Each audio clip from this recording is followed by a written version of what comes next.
जैसे ही हाईवे आता है बड़े बड़े बोर्ड दिखने चालू हो जाते हैं कि गुप्ता जी का खाना चूक ना जाना। मुझे लगा मैं कुछ गलत तो नहीं कर रहा हूँ।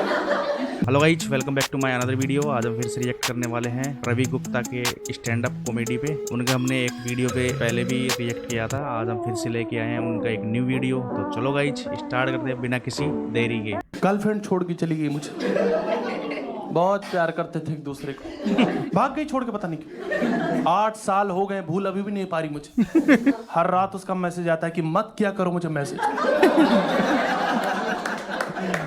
अरे यार करता मैं आज की सोच के फटी में हूँ, मैं कल की चिंता नहीं करता। जिस पल का पता नहीं यारा, उस पल की चिंता नहीं करता। मैं अपने बारे में आपको कुछ बातें बताना चाहता हूँ, आपको सुनना ही होगा। कोई ऑप्शन है नहीं तुम्हारे पास। मैं लाइफ में बहुत ज्यादा पॉजिटिव आदमी, निगेटिव चीजों को लेके। ये क्या बात हुई भाई? मुझे लगता है मेरी लाइफ में कुछ अच्छा होना है, नहीं होता है तो मैं चौंक जाता हूँ। मेरे दोस्त आके मुझसे बोला, भाई जब से तू फेमस हो गया है भूल गया है। मैंने बोला फेमस कहाँ हुआ हूँ, बस भूल गया हूँ। बोले तेरे अंदर बहुत एटीट्यूड आ चुका है। मैंने बोला पहले मुझसे तू और तेरा करके बात मत कर। बिल्कुल आ गया एटीट्यूड, इलाज चल रहा है। डॉक्टर मुझे हम्बल बनाने की कोशिश कर रहे हैं। मैं सोसाइटी के साथ तालमेल नहीं बिठा पा रहा।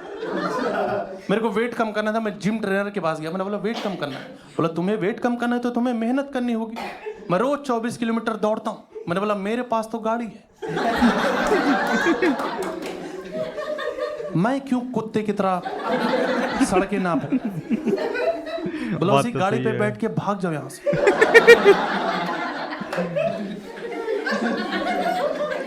देखो मैं एफर्ट मार तो रहा हूं कम से कम। उसने बोला ग्रीन टी पियो, मैं बना रहा हूं, दूध ही फट जा रहा है बार बार।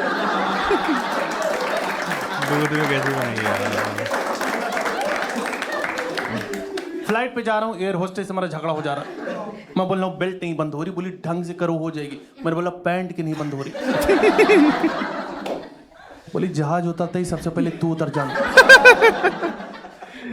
जाते जाते मैंने बोल दिया कि तुम लोग भी कम बेवकूफ नहीं बना रहे हो। नीचे फुल स्पीड में चलाते हो, ऊपर जाके स्लो कर देते हो। हम पागल है, हमें समझ नहीं आ रहा।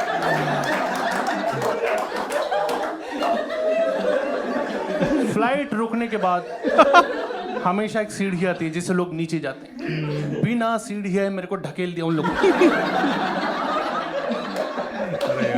बोले मत बिठाना इसको बस में, हो सके तो कुचल दो इसको। लोग मुझे समझ नहीं पा रहे यार। एक आदमी अपने ऑटो पे बहुत सारा सामान लेके जा रहा प्लास्टिक का, उस पे पीछे लिखा था हर माल 5 रुपए का। जब मैं ऑटो लेने लग गया उसको बहस कर रहा है मेरे साथ कि नहीं साहब ये ठीक नहीं है। अरे यही तो प्रॉब्लम, तुम सुनना नहीं चाहते। तुम लोग लगता है तुम्हारी लाइफ अच्छी नहीं चल रही, तुम मेरी सुनोगे तुम्हारी रूह कांप जाएगी। मैंने कुत्ता पाला था, मेरे दोस्त घर आने डर रहा था कि कुत्ता काट लेगा। मैंने बोला नहीं काटेगा, मेरी गारंटी है। कुत्ता मुझे ही काट लिया। उसने ईगो पे ले लिया था कि कैसे नहीं काट सकता बे मैं पोपला थोड़ी हूं। मेरे दोस्त के सामने मेरा आधा पिछवाड़ा चबा के भाग गया। 3 महीने हवा में बैठा हूं। पिछले साल ऑस्ट्रेलिया गया था, वहां जूता खरीद के ला रहा हूं। यहां लाके देख रहा हूं उसमें मेड इन इंडिया लिखा हुआ। मेरे मजे ऊपर वाला ले रहा। मेट्रो जाता हूं, सोच के जाता हूं मुझे सीट नहीं मिलेगी, मिलती भी नहीं। मेट्रो के हैंडल पकड़ खड़ा था, सामने एक अंकल बैठे तो बोला बेटा अगले स्टेशन पर उतर जाऊंगा, बैठ जाऊंगा। ठीक है। अंकल उतर गए, मेरे हाथ हैंडल में फंस गया। मुझे जहां उतरना था मैं नहीं उतर पाया। लास्ट में मेट्रो का ड्राइवर ही आ रहा है, बोला बेटा इसको ऐसे खोलोगे ना निकल जाएगा। तब से देख रहा हूँ सीसीटीवी में चिल्ला रहे मम्मी मर गया, कहाँ चला जाऊं मम्मी। एक चाटा खींच के मारा उसने मेरे को कि साले दोबारा मेट्रो में दिखाई मत देना। मेरा मेट्रो कार्ड तोड़ के फेंक दिया उसको। मैंने बोला वो एटीएम कार्ड था चाचा।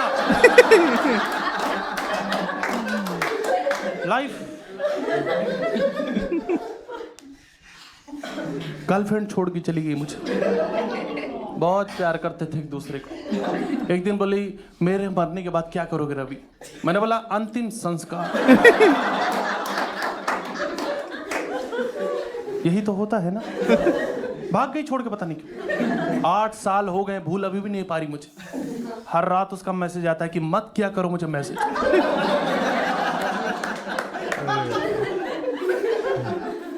बचपन भी मेरा बहुत अच्छा नहीं था। माँ बाप मुझसे प्यार करते ही नहीं थे, मुझसे अननेसेसरी चीजों की डिमांड करते थे। बोलते थे नहाओ, रोज नहाओ। ये कैसी घटिया आदत। हर दिन शरीर पे 20 लीटर पानी डाल के समाज का कौन सा भला कर दे रहे हो। और नहाना तो मुझे बड़ी शर्मनाक चीज लगती। आदमी को हर दिन नंगा होना पड़ता है। ये अच्छा लग रहा है तुम्हें हर दिन नंगा होना? अपनी ही नजरों में रोज गिर रहे। घर वाले बोलते शरीर मिट्टी का बना है तो पानी डाल डाल के क्यों गलवा रहे हो यार? बोले नहाने से मन खुश होता है। अरे मन तो मोमोज खा के खुश हो जाता है। इतने चोचले करने की क्या जरूरत है यार? माँ बाप खुश देख ही नहीं पाते थे। छोटे थे, भाई बहन का झगड़ा हो रहा था, बहन ने मुझे पीटा। जैसे मेरी पीटने की बारी आई, घर वाले छुड़ा के ले जा रहे कि नहीं नहीं झगड़ा मत करो। अरे यार इतनी देर से क्या कर रहे थे तुम?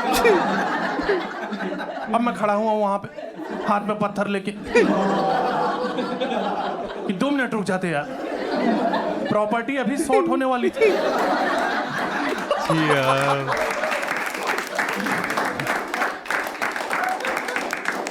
मेरा सपना था, मैं हमेशा फॉरेन में रहना चाहता था, पर गरीबी एक ऐसी चीज होती है।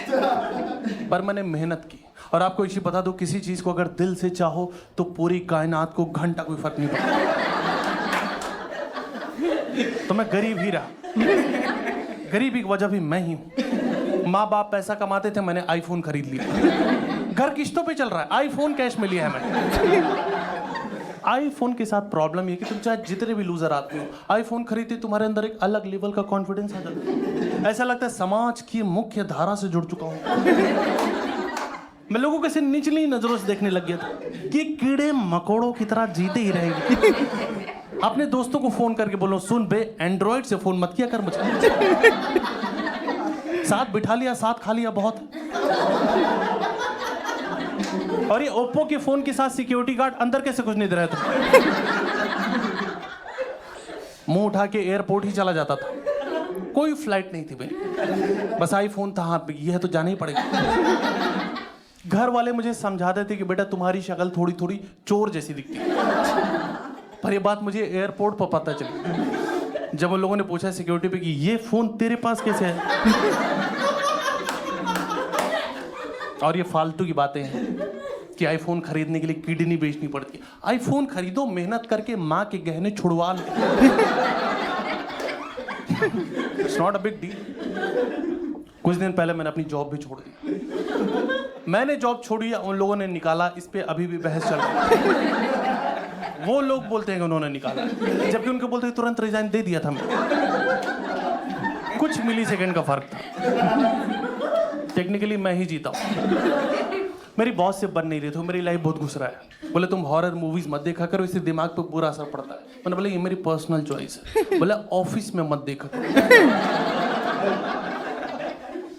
मुझे एक तो ऑफिस का कंसेप्ट ही ठीक नहीं लगता। हर दिन मुंह उठा के तुम एक ही जगह जा रहे हो, ना तुमसे कोई चाय पूछ रहा है ना पानी पूछ रहा है। बोला काम करो, पूरे महीने काम करो, सैलरी एक दिन देंगे। ये कोई तरीका है? मुझे तो ऑफिस वाले झूठे लगते थे यार। बोले हमारा ऑफिस एक फैमिली है। अरे बनियान पहन के तो जाने नहीं दे रहे हो अंदर। ये कैसी फैमिली है? मेरा सिर्फ शरीर ऑफिस जाता था, मेरी आत्मा गोवा घूम रही थी। बीच पे घूम रहा हूं मैं, बिकिनी पहन के घूम रहा हूं। सोच रहे हो तो कुछ भी सोच सकते हो दोस्त। लोग स्कूटी पे घूम रहा है, मैं केकड़े बैठ के चिल कर रहा हूं। आप देखो गोवा में हर आदमी स्कूटी पे घूम रहा है। वहां पैदल चलने पे पुलिस पकड़ लेती है। स्कूटी पे क्यों नहीं हो तुम लोग यार? स्कूटी गोवा का राष्ट्रीय वाहन है। जो आदमी वहां स्कूटी नहीं चला रहा वो स्कूटी बेचने में लगा हुआ। एक आदमी मेरे पास आया, बोला स्कूटी चाहिए तुम्हें? स्कूटी पे ही बैठा था वो। मैंने बोला लाओ भाई, दो, मना करूंगा, मर नहीं जाएगा तो। स्कूटी ले ली, उसकी 5 मिनट तक खड़ा होकर मुझे देख रहा है। मैंने बोला क्या हुआ भाई? बोला मुझे घर तक छोड़ दोगी क्या? बदतमीजी करते तो ऑफिस वाले मेरे साथ, बोल रहे हैं चाय नहीं देंगे। एक आदमी को 48 से ज्यादा चाय नहीं दे सकते।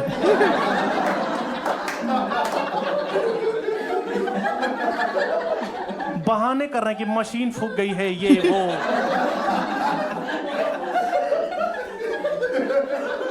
किसी का बर्थडे आ जा रहा है तो एचआर इतनी फोटो डाल दे रहा है हर ग्रुप में, मुझे लग रहा है मर तो नहीं गया ये। मैं मिस यू लिख रहा हूँ, लोग गालियां दे रहे हैं, बकचोदी मत करो। केक खिला के गया है अभी यार, कैसी बातें कर रहा है। मैंने स्टार्टअप ज्वाइन किया था।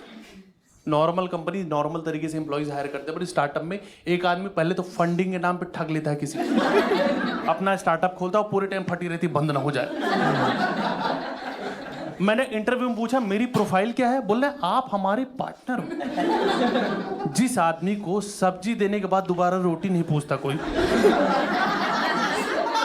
उसको पार्टनर बना रहे हो तो दिमाग नहीं फट जाएगा मेरा? घर पे फोन करो, माँ पार्टनर बना दिए हैं लोगों ने। माँ, अरे नहीं माँ, मैं कुछ गलत नहीं कर रहा हूँ। यही लोग चूतिया लगते हैं।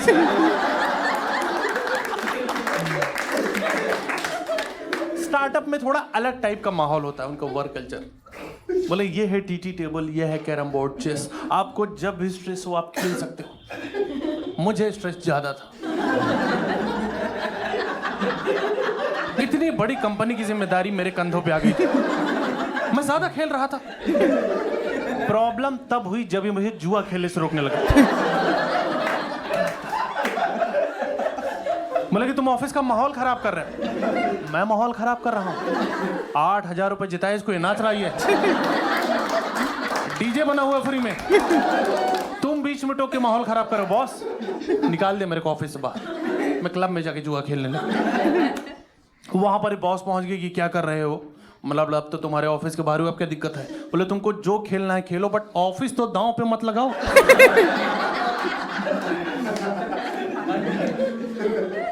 जब मेरी जॉब चली गई मैं खुश रहने लग गया था।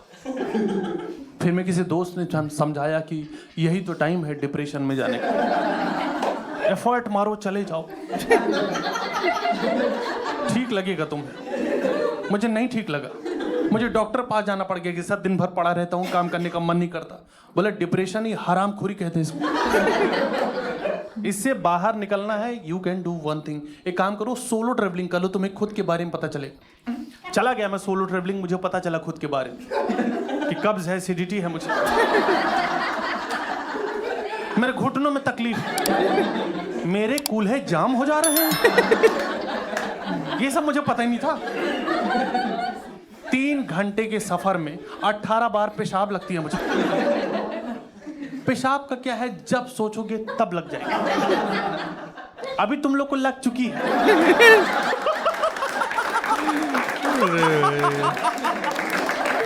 और ये शो छोड़ के कोई नहीं जाएगा, बीच में दरवाजा बंद है।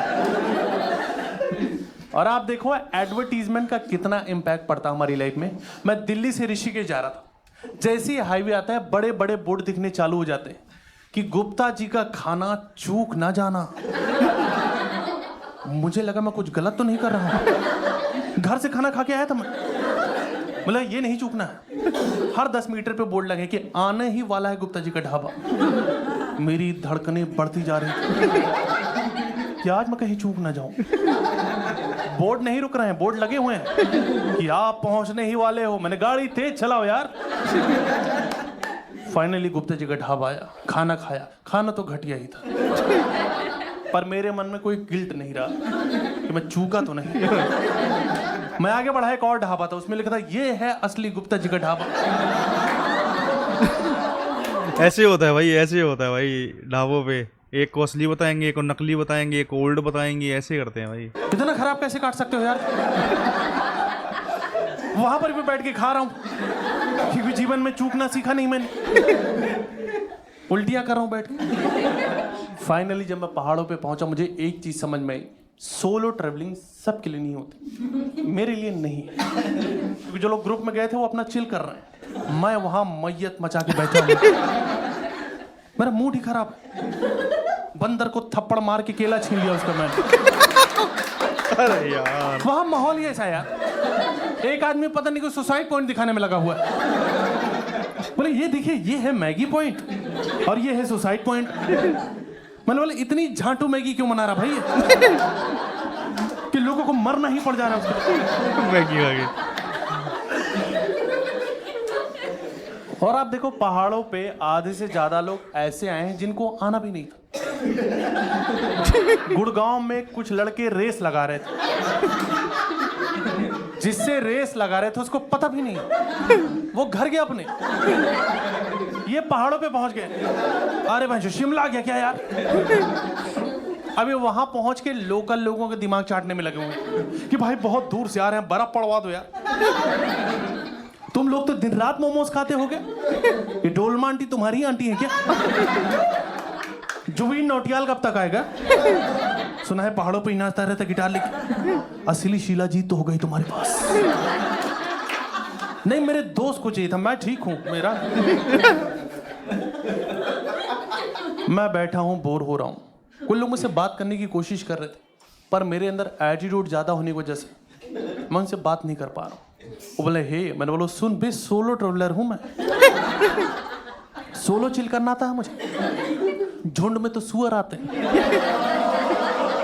पिटेगा आपको। वो बोले तू कौन? मैंने बोला बुल्ला की जाना मैं कौन।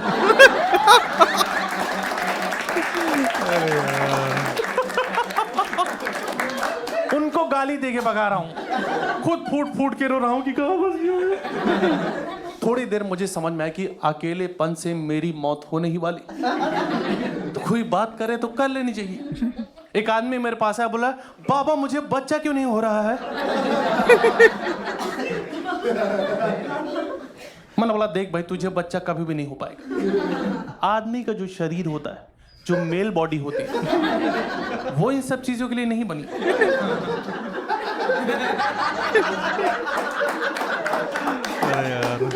अगर तुम्हें जीवन में संतान चाहिए तो तुम्हें शादी करनी होगी। सब कुछ ठीक रहा तो तुम्हारी वाइफ को हो जाएगा। बोले ओ, पर मुझे तो अपना बच्चा चाहिए था। बहकी बहकी बातें कर रहे लोग वहां पे, क्योंकि वहां ये बहुत चल रहा है। हाँ, माल, हर जगह माल चल रहा है। लोग माल फूंक फूंक के भंड है। क्या पूछ रहे हैं क्या सुने किसी को समझ ही नहीं आ रहा। वो लोग माल फूंक के पहाड़ों को गाली दे रहे। कितनी दूर से आए, माउंटेन्स कॉलिंग सुन के। माउंटेन्स में इतना एटीट्यूड बुला के बात ही नहीं करा। हम लगे ये माल होती क्या चीज है जो इंसान की दुनिया इतनी बदल दे रहा है। तो माल ढूंढने में माल रोड चला गया कि जब नाम ही माल रोड वहां तो मिलेगा, तो कुंटल के भाव मिल रहा होगा वहां। फिर जब वहां लोगों ने माँ बहन की गालियां दी मुझे, तो मुझे समझ में आया कहीं और मिलता है। मैं आपको एक चीज बताना चाहूंगा दोस्तों, ये कोई बहुत बढ़िया चीज नहीं है, पर जीवन में एक बार ट्राई करना तो बनता है। पर ऐसे कभी ट्राई नहीं किया हो तो अनजान लोगों से मत खरीद लेना, क्योंकि मुझे तो गोबर सुखा के देके चला गया। वो ले जाके पहाड़ी पे खड़ा होके फूंक रहा हूं मैं, और खुद से एफर्ट मारो कि नशे हो तो रहे हैं मुझे। मेरी दुनिया बदल तो गई कि बादल आसमान की तरफ कैसे चले गए। वाह फक मैन। प्रॉब्लम ये है कि वो फूंकने के बाद अब मुझे नॉर्मल वाला नहीं अच्छा लग रहा। मैं उनको बोल रहा हूँ कि तुम लोग क्या गोबर फूंक रहा है, क्योंकि वो फूंक के मेरा दिमाग बहुत तेज चलने लगा। मैं देश के बारे में सोचने लग गया था कि जो जर्मन बेकरी वाले हैं ये वापस जर्मनी क्यों नहीं जा रहे, कि इंडिया पे कब्जा तो नहीं करना चाहते। इंडिया और वकांडा अगर एक हो जाए तो चाइना की कभी फाड़ सकते हैं हम लोग। ये गूगल मैप को कैसे पता चल रहा कि मैं कहाँ जा रहा हूँ? मेरा पीछा तो नहीं कर रहा है। इन लोग का माल खत्म हो चुका है, ये परेशान है, इनका डीलर फोन नहीं उठा रहा। मैं भैंस का इंतजार कर रहा हूँ, कहाँ रह गई भूरी? सुबह घास खिलाई तो थी, अब तक तो माल तैयार हो जाना चाहिए। मतलब हंसी रुकी नहीं रही भाई। मतलब कई कई कॉमेडियन हैं जैसे मतलब क्या बोलते हैं, पंच लाइन पे हंसी आती है, इसमें तो मतलब हंसी रुकी नहीं रही, वो बोल भी ऐसे सेंस में आएगी, मजा आ गया। तो चलो गाइज आज के लिए बस इतना ही। आपको वीडियो कैसा लगा कमेंट सेक्शन में बताना, कौन सा पार्ट आपका फेवरेट था। तो चलो गाइज मिलते हैं आपको एक नेक्स्ट वीडियो में, तब तक के लिए bye bye and thanks for watching.